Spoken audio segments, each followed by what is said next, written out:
vous avez des problèmes de diarrhée, faut...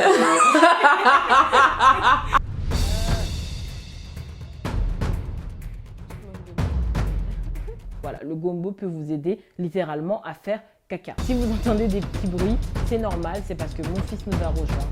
Donc vous inquiétez pas, il est très gentil. Bonjour à tous, je suis Chrisima, médiatrice scientifique pour Sauce Gombo. Aujourd'hui, je vous propose de parler de tous les ingrédients qui sont dans votre cuisine et que vous négligez, sûrement à tort. J'ai grandi avec ma grand-mère et dès que j'avais un petit peu mal au ventre, une petite douleur de tête, elle me faisait une petite recette et hop, plus de douleur. Mais si j'étais pas à la cuisine au moment de la recette, impossible de retrouver la recette. Et ça, c'est un gros problème qu'on a en Afrique dans les pays à culture orale. En fait, quand les aînés meurent, le savoir disparaît. C'est pour ça que je vous propose d'être votre Nganga 2.0. Un Nganga Kissi, qu'est-ce que c'est? Au Congo, un Nganga Kissi, c'est un féticheur qui maîtrise le savoir des plantes. En gros, c'est le naturopathe de chez nous. Donc je vous propose de découvrir la naturopathie de chez nous et qu'on fasse quelques petites recettes pour se soigner à la maison tranquillou. Allez, c'est parti.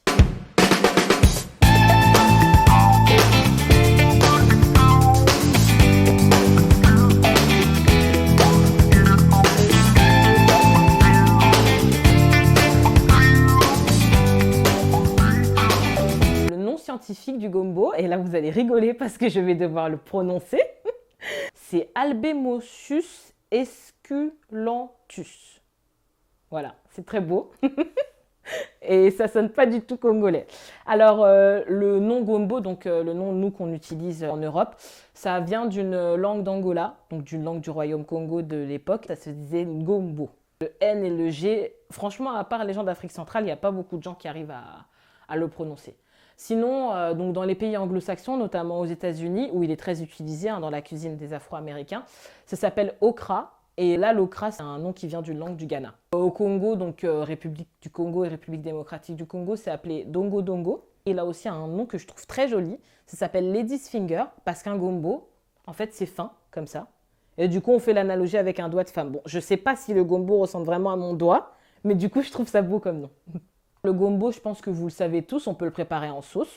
Donc, la fameuse sauce gombo. On peut le préparer aussi dans des bouillons. Et ça donne de la texture au bouillon. Et on peut également le frire. Donc ça, c'est notamment en Afrique de l'Ouest où il y a des recettes où il y a du gombo frit. C'est aussi très bon. Moi, je vous conseille. Bon, si vous entendez des petits bruits, c'est normal. C'est parce que mon fils nous a rejoints. Donc, vous inquiétez pas. Il est très gentil. Coucou. D'ailleurs, il vous fait coucou là.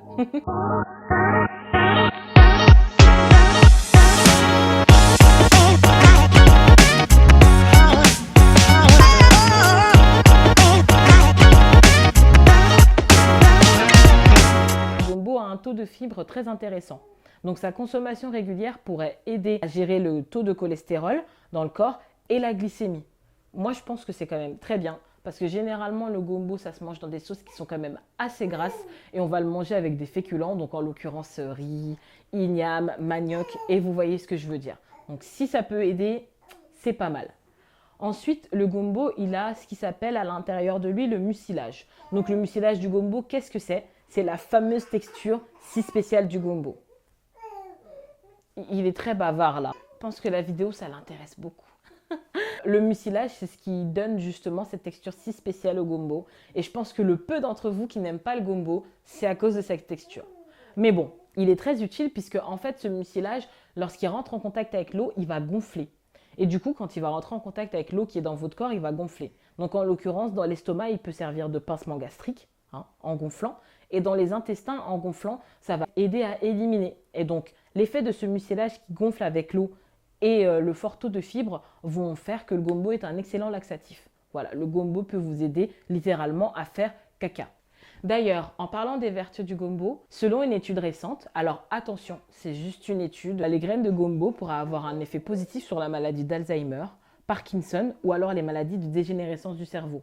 Donc, qui sait? Peut-être qu'en rajoutant plus de graines de gombo dans votre sauce gombo, vous pourriez ne pas avoir Alzheimer. Affaire à suivre. Pour utiliser les vertus laxatives du gombo, nous allons faire une tisane. Cette recette nous vient du Burkina Faso. Lavez 8 gombos et coupez-les très finement.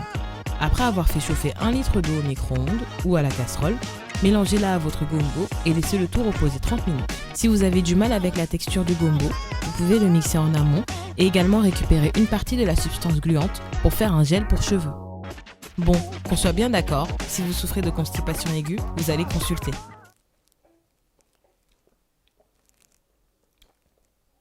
C'est pas dégueu, hein.